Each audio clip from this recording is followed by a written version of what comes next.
Welcome back, mathematicians. Today we get to continue our measuring adventure. But this time, instead of things that you can measure with Unifix cubes, you're going to measure something really long that's in a straight line. If you have something really long in a straight line, like a really long jump rope, I'm not talking just like a normal 6-foot jump rope, like a 15 to 20 foot super long jump rope. I don't have anything like that around. So if you have like maybe a big rug or something else that you can measure that's straight, you know what I'm gonna do? I'm gonna draw a line with this, with chalk. So for your part, you're gonna have to figure out what do you have that's pretty long around your house that you can measure. That's probably grown-ups, something like 15 to 20 feet long. And if you don't have something, go get some chalk or something else that you can put down that's straight and make yourself a line. Let's go measure. To get started, get yourself a whiteboard because you're going to write down your estimate and a few other people's estimates of how many steps it's going to take me to get down the line and to measure it with my feet. I have some friends who are going to help me with their estimates too. All right, here's the line that we have. It goes right outside my classroom to there. Let me just generally show you as I walk along. I'm not measuring, but this is just about how far it is. So now you're going to go ahead and write down on your board, how many Ms. Cottle feet do you think this line is long? What did you have for your estimate? Let's see what our animal friends came up with too. As you can see here, the fox thought it was going to be 15 Ms. Cottle feet long, and Mudge, the little doggy, thought it was going to be 40 Ms. Cottle feet long. The Triceratops thought 65 Ms. Cottle feet for the line. And that little penguin, well, you know what this penguin thought? 200 Ms. Cottle feet. Let's go measure. All right, now that we have your estimate and my stuffy friend's estimates, let's do the measuring. As we learned before, when we're measuring, we have to start right at the end. So if I can't start back here, and I can't start way up there, I need to line it up right at the end. So I say 1, and then am I supposed to have a gap like this? No way, you know this from your Unifix cubes. 2, here we go. 3, put it right there, no gap.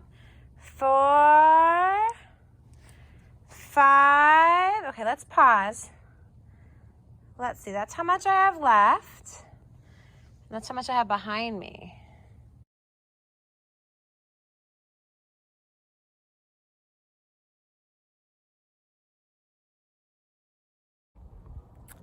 I'm at 5 right now. Do we think that there are any of our estimates that we can eliminate possibly? Let's look. Stuffies, we were about a third of the way down the line and we were only at the number 5. So which do we think we should probably get rid of? Sorry, Penguin, but it looks like that 200 estimate was pretty far off base. Let's erase that estimate. All right, and you know, honestly, I think that 65 is still a little bit too high. Let's go finish measuring and see which one is the most accurate or closest estimate to the actual measurement. All right, let's continue on. I had 5, so let me count on. 6, 7, 8, 9, that's all I've got left. 10, 11, 12, 13, 14, 15, 16, oh, I'm almost there. 17, I'm going to say about 17. There's a little left, but I'm going to say it's about 17 Ms. Cottle feet long was this line. All right, well, those were the estimates that were still in play. And we finished our measurement, and we realized that the actual measurement was about 17 Ms. Cottle feet long.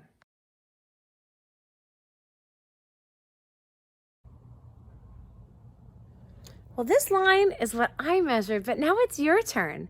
Find something really pretty long in or around your house, or get some chalk and make your own line. And then you're gonna write down your estimates and then your actual measurements. You're gonna measure it with your feet and a grown-up's. And if you wanna find someone else too, great. Let me show you how to set up the board where you're gonna take your notes.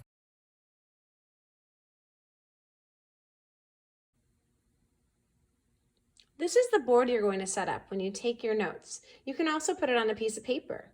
You're going to write measuring, and tell me what you're measuring. If you're measuring a chalk line, write chalk line. If you're measuring a rug, write living room rug. Whatever you're measuring.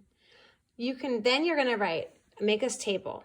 Who it is, what their estimate is for how many of their feet it will be, and how many of their actual feet it was. So in my family, I would do this with Aria. That's my little one. And then Luna. And then me. In my house, I would just say Mommy. And then what I get to do is we're all going to estimate how many of each of our feet, and then we'll measure. And for the same exact object. So we'll look at something, we'll think, that, if we wanted to measure that line again, we could say measuring chalk line, and then Aria, we think it would be, maybe 20 feet, and then we would measure it.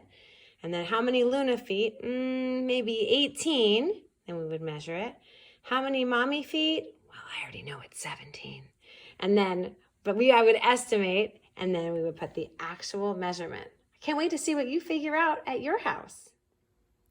When you are all done measuring the same object with at least 2 different people's feet, and it's really good if you can have one of them be a kid and the other one be a grown-up, then go ahead and fill out the student template, or you can just take a picture of your paper or your board and upload that to the student template too.